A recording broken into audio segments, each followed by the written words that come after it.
When Machiavelli said a ruler must learn to manipulate both fate and people, he wasn't talking about natural talent. He was talking about a kind of intelligence you forge, bend, and sharpen like a cold blade. This isn't about how much you know. It's about how much you can use to control what others can't.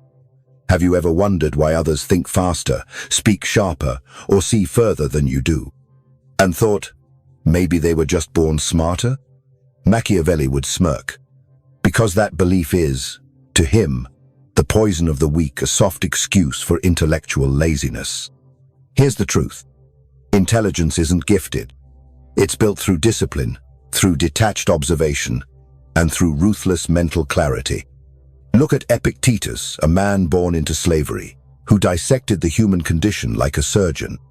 Or Marcus Aurelius, an emperor, yet humble enough to write nightly reminders to himself just to keep his ego in check.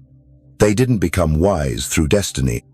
They became dangerous because they knew the mind is a tool, and the one who refuses to sharpen it will be shaped by someone who does. Machiavelli didn't want you to be smart. He wanted you to be in control of whatever intelligence you have, to see clearly what drives you, reason or illusion. And when you see that, intelligence stops being something to admire. It becomes something you command like a blade, steady in your grip, without a hint of hesitation. You think you're getting smarter, but really, you're just getting easier to predict. You scroll through philosophy quotes. You highlight entire books. You nod along to insights and feel clever. But Machiavelli would see something different. Not intellect, but intoxication. The kind of slow, sweet hypnosis that turns potential leaders into predictable puppets. Because here's what most people do. They consume knowledge for comfort. They read to feel smart, not to become dangerous. And that distinction is everything. Machiavelli never praised those who knew the most. He studied those who could apply the least and watched how easily they were ruled. He understood what few dare admit. Learning, when detached from action, becomes self-delusion. You think you're sharpening your mind. But if you never test what you've learned in real conflict, in failure, in confrontation, in silence, you're not thinking. You're rehearsing. Epictetus warned his students, don't just learn philosophy, live it. Marcus Aurelius didn't write to impress the world. He wrote to correct himself. These weren't men of words. They were men of sharpening, carving thought into action, day after day, until their minds became armor. But today, we confuse highlights with wisdom. We scroll through 10 insights a day and remember none. We chase clarity, but avoid friction. And that's the problem. Real thinking requires resistance, not agreement, not applause, but pause. The kind of pause that happens when someone contradicts you, and instead of reacting, you investigate. That's what Machiavelli admired. Not intellect, but the ability to stay unreadable, to delay response, to weigh outcomes, to ask, what advantage does this thought give me? So when you read, ask this: am I collecting or transforming? Does this idea make me harder to manipulate, or just more eloquent when I lose? If knowledge isn't changing how you speak, how you observe, how you choose, then you're not becoming more intelligent. You're becoming more decorative. An encyclopedia no one fears. And that's what Machiavelli warned against. He didn't fear ignorance. He feared educated fools, because they talk like thinkers, but move like pawns. So stop studying to feel smarter. Start studying to move differently. React differently. Decide differently. Only then will the world stop reading you like an open book. Only then will you begin to write your own. Fast minds impress crowds. Cold minds control outcomes. In a world obsessed with speed, quick replies are mistaken for clarity, and clever phrasing is mistaken for intelligence. But Machiavelli knew better. He didn't trust fast thinkers. He trusted the ones who could sit in silence and strategize. Real power doesn't live in how fast you speak. It lives in what you withhold, in what you don't say, in what you see but don't reveal. That's the cold mind. Not passive, not lazy, but disciplined, strategic, predatory. Most people think they're thinking, but they're just replaying old habits, old opinions, old fears, dressed up as convictions. They confuse familiarity for wisdom, speed for insight. But true clarity begins where comfort ends. Picture your mind like a battlefield. Every idea that enters is either a weapon or a liability. Every reaction you allow becomes a blueprint for others to use against you. This is why Machiavelli didn't just study rulers. He studied patterns, how people collapse under pressure, how emotions hijack reason, how a single careless word can unravel months of power building. He understood this simple law. The first to react is usually the first to lose. So what's the alternative? Cold strategy. You don't chase certainty. You train for ambiguity.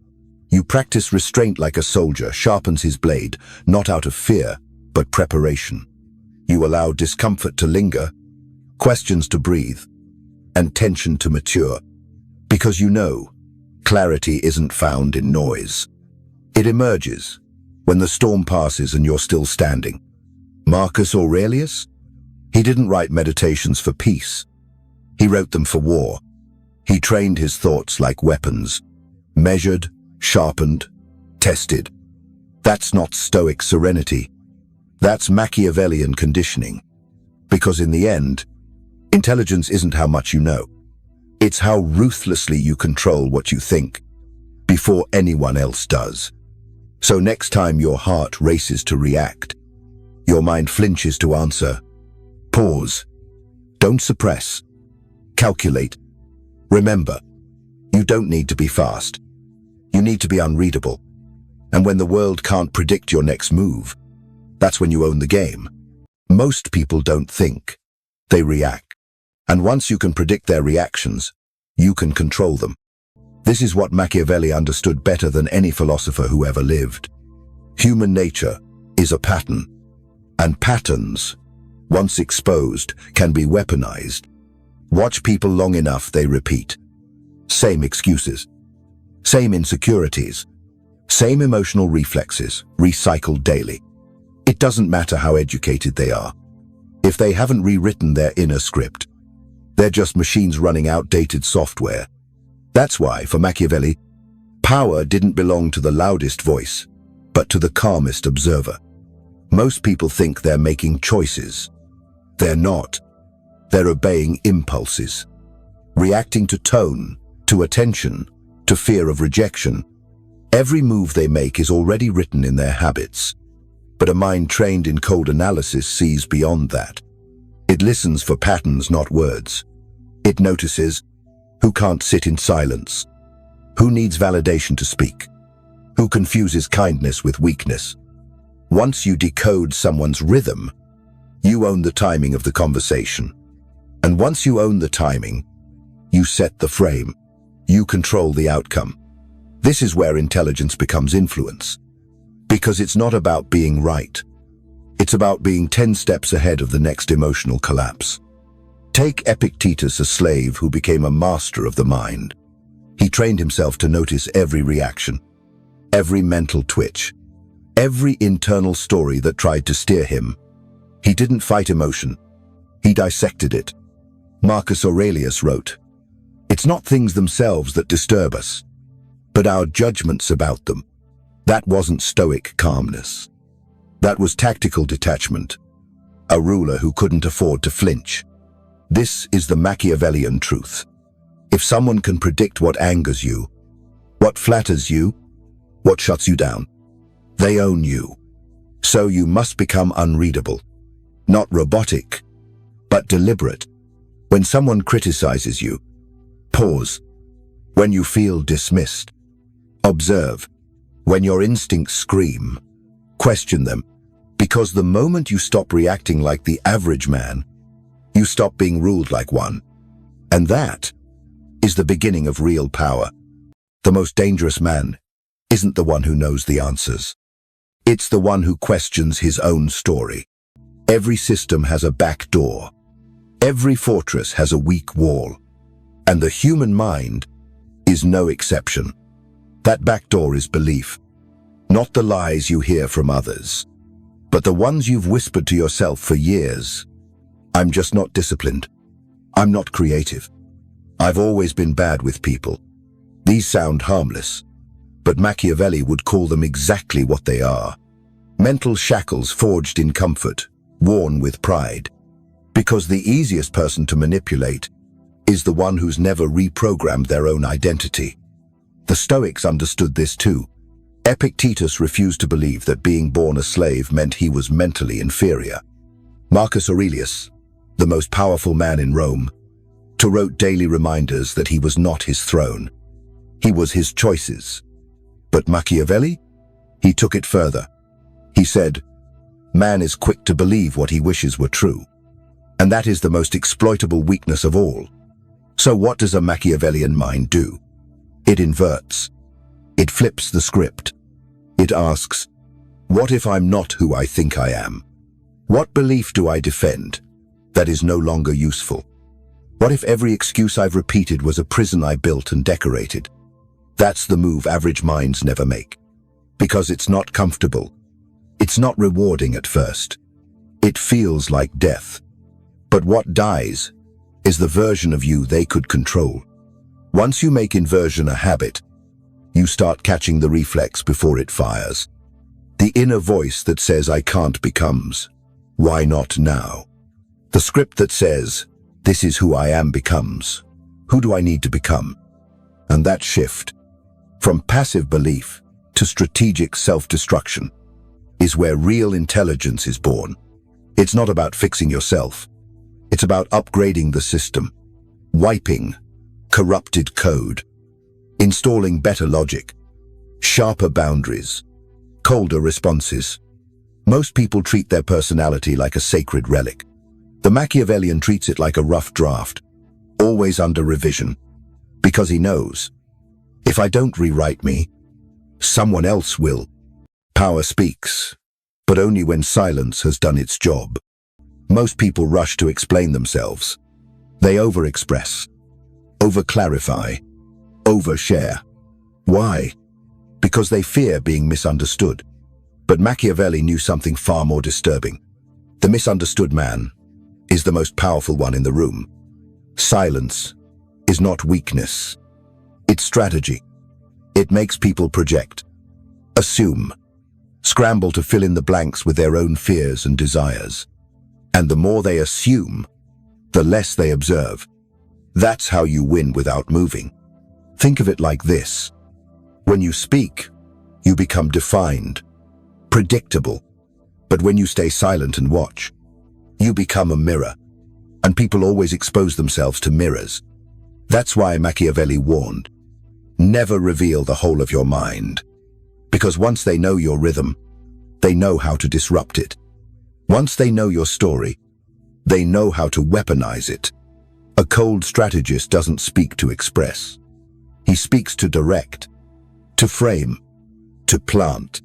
Everything else is left unsaid by design. Look back in history. Epictetus rarely lectured. He asked questions. Marcus Aurelius didn't shout commands. He reflected. And when they did speak, they had the gravity of silence behind every word. Machiavellian silence is not empty. It's loaded. With calculation, with timing, with psychological pressure. In a meeting, the one who listens while others ramble, studies the power map. In a conflict, the one who doesn't react first, exposes who is emotional. In relationships, the one who can hold silence, controls the emotional pacing. Because silence makes people uncomfortable. And in discomfort, they reveal everything. Their insecurities, their intentions, their leverage. And once revealed, they're no longer a threat. So train your mind to resist the impulse to explain, to clarify, to respond instantly. Hold back. Observe. Let your stillness create tension. Let their noise betray them. Speak only when your words shift the balance of power. Otherwise, let the silence do the work. Because in a world obsessed with noise, the quietest man always controls the volume. Don't wait for a crisis to wake up. Design tiny revolutions into your daily routine. Most people think breakthroughs come from breakdowns. They wait for heartbreak to set boundaries. They wait for failure to build discipline. They wait for loss to finally get serious. But Machiavelli would scoff. Why wait for the enemy to strike when you could have trained in silence? He believed true power didn't just come from grand strategy, but from micro-patterns repeated until they became unconscious weapons. You don't rise in chaos. You rise in routine, in small, almost invisible loops that shape how you think, how you see, how you choose. Consider this. The way you start your morning isn't just habit. It's a signal to your subconscious about what kind of man you are. Do you reach for your phone? You've already lost. You've surrendered attention, your most precious currency, to the world, before you even stood up. But what if instead you rewrote that loop? What if your first act each day was not consumption, but confrontation? One question, one principle, one cold truth you must answer before anything else. Who holds control of my thoughts today, me or someone else? This isn't motivational fluff. It's tactical architecture. Because Machiavelli understood, power isn't seized in the spotlight. It's built in the shadows. Quietly, repetitively, intentionally. And that repetition becomes reputation. When others see you eat with discipline, they assume you lead with precision. When others notice you delay gratification, they fear what else you might be delaying. Small actions cast long shadows. That's why your routines are more than habits. They are weapons in disguise, loaded rituals that tell the world, I do nothing accidentally. So while they scroll for stimulation, you train in stillness. While they binge to escape, you repeat your loop. And over time, this makes you predictable to no one, yet accountable to yourself. Machiavelli wouldn't care about your vision board. He'd care about your system. What loop runs your day? What reaction do you reward? What discomfort do you ritualize? Because intelligence isn't how many insights you collect. It's how many loops you've rewritten. And in a world chasing hacks, the man who masters his repetition becomes the algorithm. The mind doesn't fail from ignorance. It fails when emotion hijacks the controls. Every man has a breaking point, but the intelligent one doesn't wait to reach it. He studies it. He walks toward it, on purpose, just to see what it looks like, before anyone else tries to push him there. Machiavelli never warned rulers about stupidity. He warned them about volatility, because a mind under emotional siege is no longer strategic. It becomes a liability to itself and to the power it holds. Most people never collapse from thinking too hard. They collapse from thinking while emotional. They try to make decisions while hurt, debate while angry, seek approval while insecure. And that's when they lose the game, without even knowing they were in one. Emotional clarity isn't a gift. It's a habit. One built through friction, through confrontation, through inner war. That's why the Stoics trained every day for death. Not because they wanted to die, but because they wanted to strip fear from the throne. They practiced loss. They rehearsed detachment. Because emotion untrained becomes a tyrant. And Machiavelli knew, you can't rule the outside world. If the inside world is revolting, the man who feels everything is the easiest to trigger. The one who can't sit with uncertainty will always reach for the nearest lie that feels better. The one who panics when he's ignored will trade his dignity just to be seen. But the cold thinker, he knows when emotion rises, the real game begins. Because now, the average man is exposed, predictable, open for manipulation. Machiavellian intelligence isn't the absence of emotion. It's command over it. It's using emotion as data, not identity. So what do you do when the collapse starts? You pause. You don't react. You observe the breakdown like a scientist, not a victim. You say, this feeling isn't truth. It's just pressure. And pressure is my training ground. Most people collapse because they expect not to. The intelligent expect chaos and prepare for it like a general for war. Because power isn't about avoiding storms. It's about being the last man thinking, when everyone else is drowning in reaction.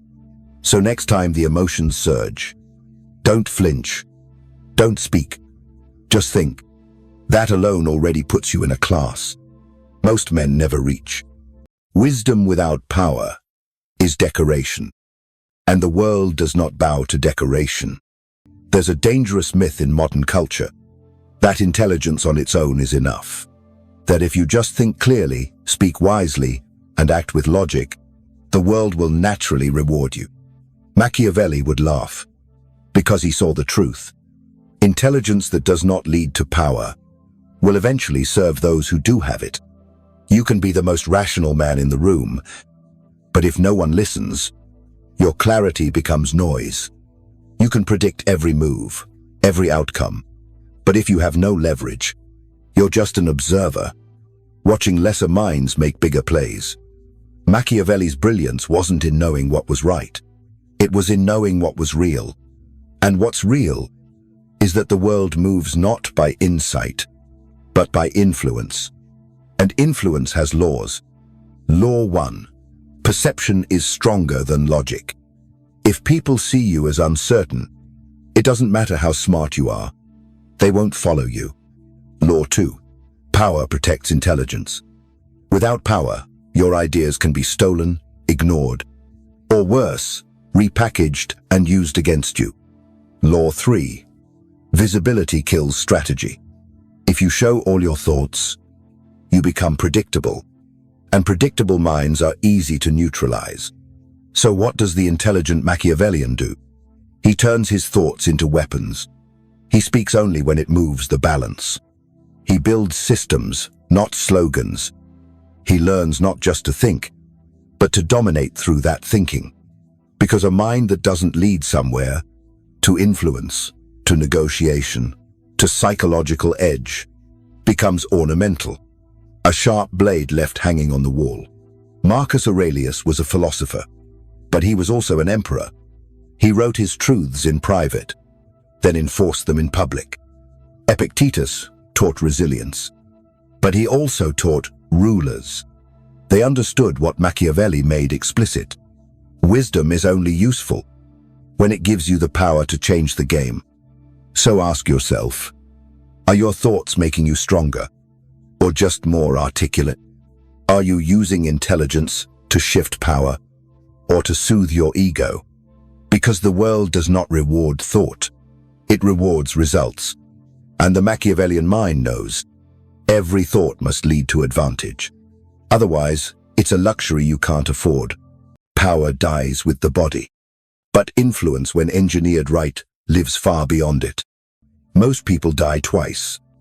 Once in body, and once when the last person stops remembering them. But the Machiavellian aims to never die at all. Not through fame, not through affection, but through architecture. Ideas so embedded in the system that his presence is felt long after his name is forgotten. Machiavelli didn't write The Prince to inspire. He wrote it to install a code, to build a virus into the minds of rulers and thinkers. A cold blueprint that teaches, if you cannot outlive your enemies, outlast them in thought. Legacy to the average man is emotional. A name, a tribute, a statue. But to the Machiavellian, legacy is tactical. It's about embedding values, frameworks, and systems that echo your intelligence, whether or not you're around to explain them. Marcus Aurelius died, but his words rule minds centuries later. Not because he was poetic, but because he documented discipline, a structure of thought. Epictetus lived in bondage, but now trains generations of thinkers on how to become internally untouchable. Their power lives on because their thoughts were designed like weapons, timeless, transferable, and impossible to unsee once known. This is your task. Don't just live wisely. Leave structures behind. A journal that someone will find. A principle that someone will quote. A system that someone will adopt, thinking it was theirs, but it was always yours. Because when you think clearly, you control today. But when you teach others how to think clearly, you control tomorrow. And the highest form of intelligence is not what you carry, but what you leave behind in the minds of those you never met. So write like it matters. Speak like it echoes. Act like it seeds something. Because the final test of your intelligence is not who you were in life, but what continues moving because of how you thought. If your intelligence doesn't change your position, it's not power, it's decoration. Let's be honest. You don't need more ideas. You need sharper actions, more silence, fewer apologies, tighter decisions. Because if you've watched this far, you already know what needs to change. You know when you're lying to yourself. You know when you're playing small. You know when you're intellectualizing your own inaction and calling it wisdom. Machiavelli didn't care how much you've read. He cared about what you control. Not in theory. In practice. He understood. A man who knows but never executes isn't enlightened. He's enslaved by hesitation. So here's your final test. What will you subtract? What pattern will you shatter? What thought will you turn into movement? Before the day ends. You don't need motivation. You need momentum. Even if it starts as a whisper. Even if it's, say no where you used to nod. Walk away where you used to beg. Stay silent where you used to explain. This is not self-improvement. This is war. With your weaker self, your outdated mind, your need to be understood. Let them wonder. Let them misunderstand you. That means they can't map you anymore. And when they can't predict you, they can't control you. So don't wait for clarity. Act so ruthlessly that clarity follows you. Because in the end, it's not about what you know. It's about what no longer owns you. Now move. And let the world adjust to your silence.